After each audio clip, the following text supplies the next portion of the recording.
Hello, this is Michael Bosey. Welcome to Marketing Without the Marketing. Very, very glad to have you here with me today. Now, I've been thinking a lot about the process of starting a business and what people go through in that process. And as you might know, if you're a regular listener, I left my corporate publishing job back in 2009, did a couple very early stage startups for about 5 years, then started my own business. And as any small business owner knows, it's a mix of exhilarating highs and sometimes crushing lows, right? It's all about the nuances though, and the mundane details too. It's a whole mixed bag. Now I'm doing an upcoming series on my experience starting my own business, but I thought I'd kick it off with a preview of sorts with someone else's experience. And that's why I'm very lucky to have with me today Kelly Roach. Now, Kelly is the founder of Kelly Roach Coaching, focused on helping achieve rapid growth for business owners, entrepreneurs, executive leaders. And if you are just starting your business, or if you have the business up and running, but you just can't seem to get it cranking the way that you envisioned when you started it, then Kelly's story might help give you a roadmap. Kelly's a former Fortune 500 executive who has an amazing story of career acceleration, both in her corporate career to now running her own business. And acceleration, look, this is a concept that's been interesting to me because it's something that most entrepreneurs seek, right? But often find it to be out of reach. And that's why I wanted Kelly to share her story with you today so you can learn to apply it. Now, Kelly does private and group coaching, plus workshops and other speaking appearances. And what I like about her is that she focuses on systematized processes for everything from sales training, new client acquisition, pricing strategy, to career strategies and even leadership training. So I'm very pleased to welcome Kelly to the show. Kelly, welcome. Well, that was quite an intro. Thank you so much. I'm excited to be here today. Great. Well, let's jump right in then. The thing I want to key in on first was that it seemed like you were having really great amounts of success in the corporate world. You could have ridden that success for years to come. So why did you decide to strike out on your own and start a consulting business? Yeah, absolutely. Well, just to dial the clock back for those that are just getting to know me for the first time, when I graduated from college, I joined a Fortune 500 and I was able to get promoted 7 times in 8 years. And what that meant was I became the youngest senior vice president in the company. I was running 17 locations, hundreds of millions of dollars in assets. I had a team of 100 people, and I was traveling and teaching around the country, meeting with other CEOs. I was in the big boardrooms. Really, all of my peers were my parents' age, and it was my big dream to achieve this. And so I ran up that corporate ladder as fast and furious as I possibly could. I was the first one in and the last one out every single day. I did everything I possibly could to grow my income as fast as I could and to, achieve what I thought at the time would be success in my life. And when I got to that position finally, I really began to evaluate my life. And when I looked around, I said, okay, I'm making a couple $100,000 a year, but I have no time to spend it. My passion is in fitness and exercise. I was an NFL cheerleader. I was a competitive dancer. I was an All-American All-Star. And, I by no way, shape, or form had any time to enjoy that. I was missing my friends. I was missing important family occasions. I was always traveling. I was burnout. I was exhausted. And I really sat down and I said, you know what? I need to evaluate what I want my life to look like and what I want my day to day experience to be of living this one life that I have, this one life.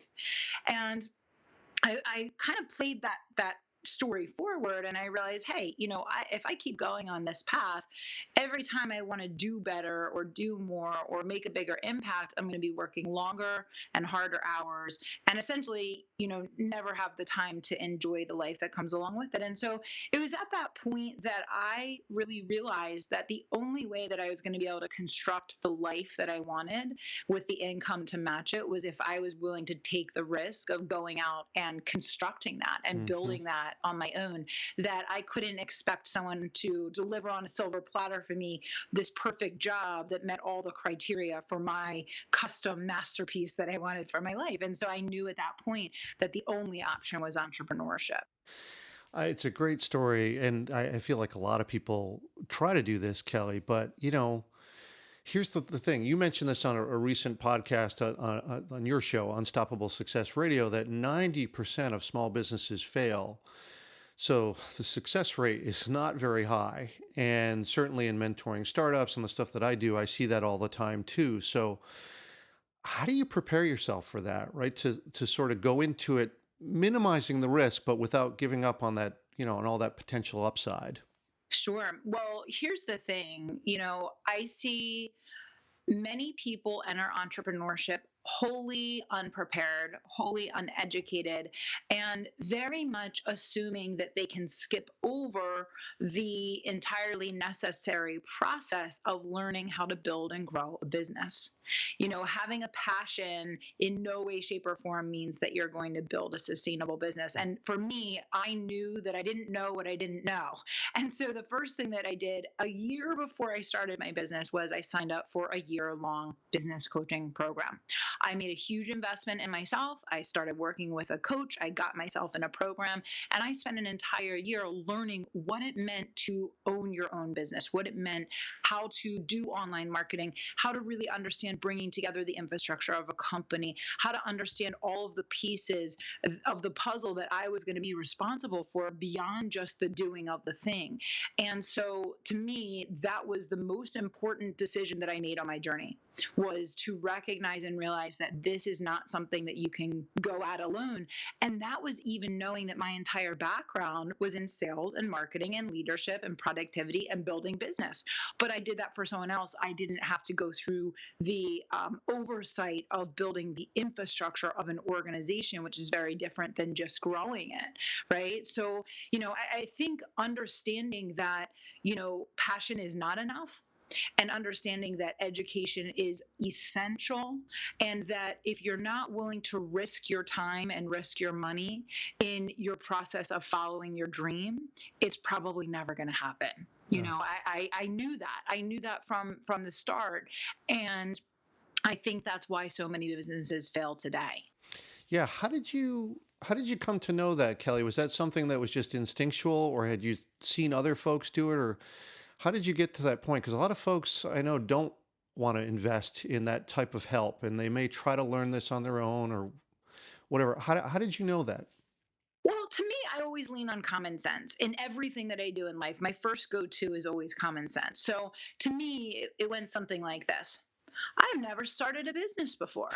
I should probably go find someone who runs a multi-million dollar business that can teach me what they did and what I need to do in order so that I can do what they can do. And so it was really like breaking it down to the most basic, essential, common sense step that I felt was the obvious first step.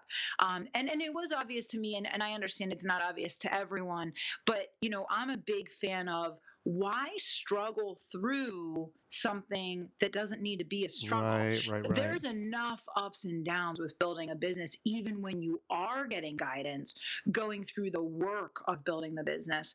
But you don't have to struggle through a guess and test method when there's dozens of people out there that have taken their whole system and laid it out in a way that is easy to follow for you to go and skip over years and thousands of dollars of mistakes. Right. I mean, every business is different, but there are roadmaps to be sure. And I really like that perspective. So let's get to the point of acceleration, which is really what I want to talk about here. But acceleration and systemization, I can't help but think that these two things are related, right? So let's start with acceleration, right? Since that is ultimately the dream when many businesses start out. They think, I'm going to go big, I'm going to have rapid growth. But how do you activate this? What are the things that you can do to position yourself to slam it into overdrive? Sure, absolutely. So, here's the thing. There's things that drive growth in a business. Lead generation, effective sales and marketing, and a closing strategy to Mhm. consistently bring a lead from being a lead to a paying customer. And so the more that you scale up what you're doing to generate new leads each day, to move them faster and more effectively through the buying process, and then create more opportunities for them to buy, the faster your business is going to accelerate, the faster you're going to grow. So for me, it was things like, number one, building my email list and investing in advertising and really doing a good job of putting great content out each week. It was starting and growing my podcast. It was using video. And then once things transitioned and we have live video now, using live video. So it's accelerating the volume of people that are seeing and interacting with your business each day. And then it's increasing the quality and the impact of the content that you're putting in front of them, which then leads to more of those buying opportunities and more of those buying decisions, if that makes sense. Yeah, totally. And it seems like you really did think of this in terms of a system. So what's your approach to actually systematizing all the things that you just mentioned, and how do you kind of use that as a foundation for business growth, right? The sort of as a springboard for acceleration. Yeah, absolutely. Well, first of all, I say systems equal sanity. So, I think if you want to grow a robust, booming, profitable business, systems are the essential thing by which you run your business. Every single thing that we do at Kelly Roach Coaching is in a system. There is a team member that's responsible for it. There's a step-by-step documented process for it. There's a day and time that it happens. It happens consistently no matter what. And that's just the discipline of running a business and an organization versus a haphazard, kind of solo show where you're being everything and doing everything and everything's kind of done halfway and nothing is really following a set course, which then means that at the other end of that, you have very unpredictable revenue, you have very unpredictable Right, growth. right, right. And so the unpredictable nature of how you run your business then comes out on the other side in the unpredictable nature of revenue growth. And the same in the reverse, when you have a lot of control and discipline around how things are done, the consistency, the effectiveness, the accountability, well, then you're also going to see a consistency in the deliverables that come from that. I love that, Kelly. That is so great. And it feels like you can kind of go into these swings, right? Like I said, the exhilarating highs, the crushing lows, and getting that more leveled off so that, you can come to rely on it, to rely on the revenue, to rely on the hours that you put in or whatever. That seems to be such a struggle for the folks that I work with, sometimes for my own business as well.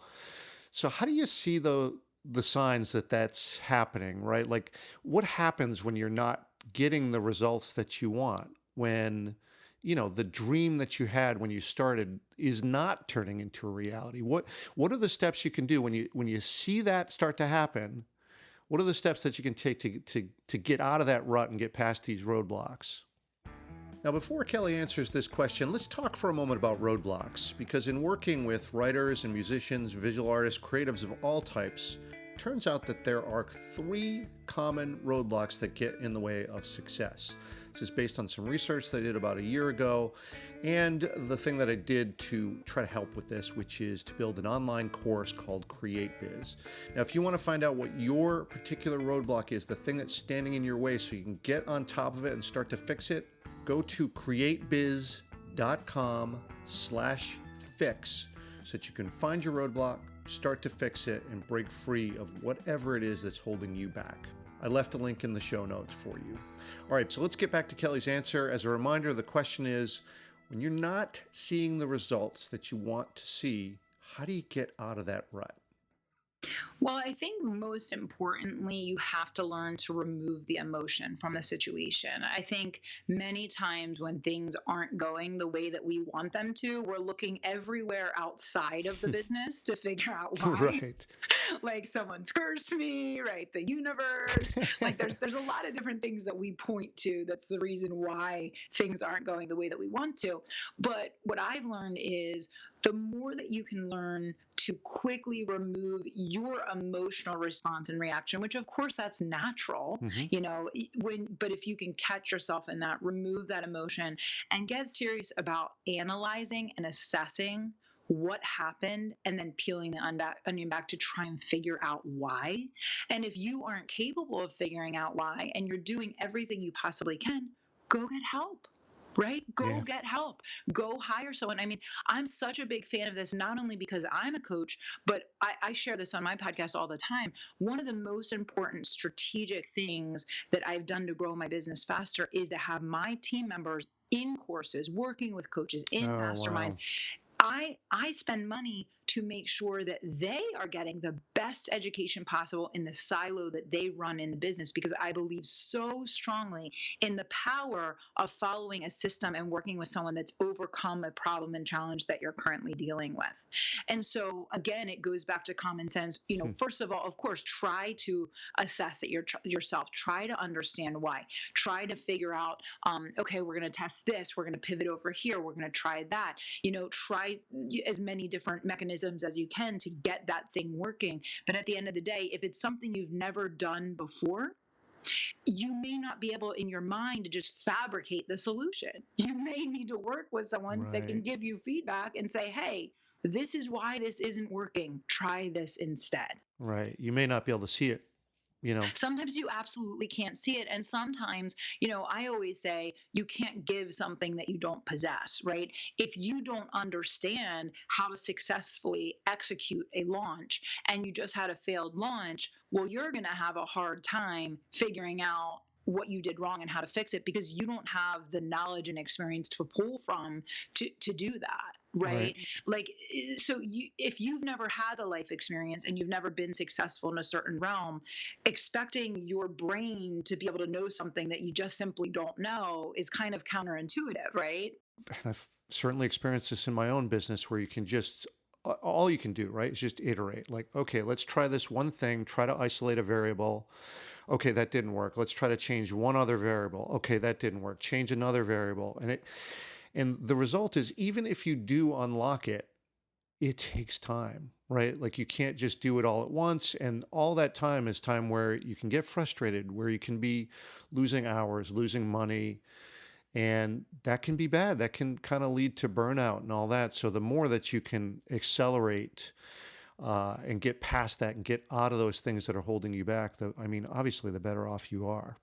Yeah, absolutely. So, Kelly, can you give sort of a personal example? Because here's someone like you who's had a lot of success, who's tried a number of different things. So certainly pivoting and doing different things and jumping into new ventures and all that is you're no stranger to that. But can you give an example from your experience where you were struggling and what you did to sort of pull yourself out of that? Sure. And what I'll say is that we fail every single day in my company, and that I've built a culture where everyone understands the mentality that everything is a test, and you're going to have to test and test and test Hmm. until you figure out what's going to make you successful. And so, when a failure happens, we're not going to shut things down and go into a panic. We're going to say, okay, what's our pivot? What needs to come next? Where do we go now? Right. And make sure we have a smart approach to doing that. Failure is not something that goes away when your business grows and becomes more Right, advanced. right, When you have a right. $1 million business, you don't fail any less than you did the day that you started. And I will say that, from my own truth, from my own business, we fail more today than I did when I started. And that is because we are trying so Hmm. many more things. We're expanded in so many different areas. We're moving so much faster. We have so many more team members than we did. So I just want to make sure for anybody listening, if you're experiencing failure, don't try to just push yourself through that one experience, and say, I just have to get through this one thing this one time. And, if I get through this, it's all going to be okay. No, you have to understand that failure happens to redirect you to success. There is something intended to be learned and something intended to be pulled out of every failure, which is either going to serve as a stepping stone or a redirection to success. So instead of like hating failure and wanting to run screaming and hide under a rock when it happens and questioning everything you're doing and wondering if you should even be doing what you're doing, instead try to understand the purpose that it serves. Sometimes failure protects you, Sometimes failure redirects you. Sometimes failure opens things up in a new and different way that never would have been possible for you had that failure not helped you to see things from a different direction. And of course, you never feel that way in the moment. You never see it that way in the moment. But of course, as we all know, the saying hindsight is 2020, you see it after the fact. So for me, I mean, we failed at almost everything that we do successfully today before we became successful at doing them. I can think back to a launch of mine a couple years ago where I was launching a product of mine, and it was something I was so incredibly passionate about. I, put my heart and soul into developing this program.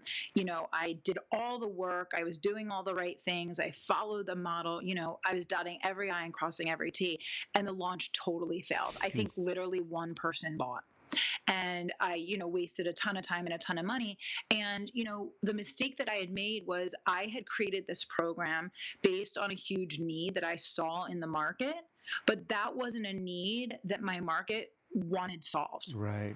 They didn't want to pay to get that problem solved. So I literally spent the next year getting feedback, talking to people in the market, better understanding, what words I needed to use, how I needed to describe the problem and the solution, reshaping the entire program, relaunched it. It was an unbelievable success. It's one of our best programs today.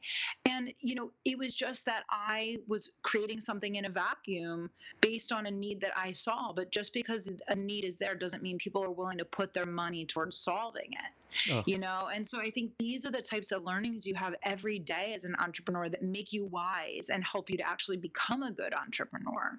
no, no doubt. I love that. I talk about that a lot on this show, just about listening, right? Getting out there and finding the right people who could potentially become your customers and making sure that you really know what they want. And look, you've got to interact with them, right? If you hope to know them at all, you have to interact with them and be prepared to be challenged, right? To your market really well in your own business, um, but that doesn't mean that your customers see it the same way you do. And so Exactly. I love the way that you're talking about that.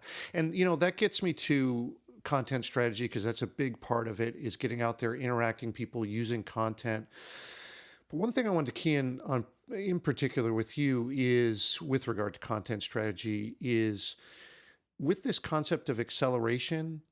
How do you apply that to your content strategy? In other words, how do you accelerate when we know that organic growth is a slow process? Well, first and foremost, use paid advertising. We are so lucky to live in, an age where, we can utilize paid advertising to put rocket fuel in the ship. So, absolutely invest in list building, right? Run an opt-in campaign on Facebook, boost your posts when you do live video, be smart and pay to get your company seen and heard, because everything is going to cost you time or it's going to cost you money. Right. And you have to decide which one is more valuable to you and which one you're willing to risk in any specific situation in order to get the results that you want. But in terms of, content, obviously your content has to be valuable. It has to hit the mark with your market and really serve the need that they want filled. You have to have a strategy and a plan so it's engineered to get them to take the next step, right? In terms of whether it's getting on your list or working with you directly or buying a course or program, whatever it's going to be. And it has to be consistent. That consistency and frequency, is never going to go away. Right, right. The importance of consistency and frequency is never going to change, but certainly the by far and away best accelerator for growth is going to be paid advertising, as long as it's used in a smart, effective way. And what I always say is that, of course, getting people on the list is just the beginning. Then all the real work begins once they're Right, there. right. I mean, the paid advertising that feeds the awareness phase, right? Where it's just get it out there. Someone has to be aware of you before they can even start a journey of getting to know, like, and trust you. So it's got to start there. And, in my experience, there are some clients I work with where it's super easy to reach them on Facebook, reach their constituency there. Some it's more challenging. So we go to Twitter, and I've had some luck with Pinterest ads. I mean, all these things can bolster the awareness stage, but you're absolutely right. If once you have that sort of, virtual handshake, if you will, you've got to support it. You got to build a really good nurturing funnel, as it were, to take people along on that journey. But I appreciate that about the acceleration, because I think a lot of people are hesitant to do that as well, to sort of put money into it. And as long as you are doing it smartly, like you say, I think that makes a lot of sense.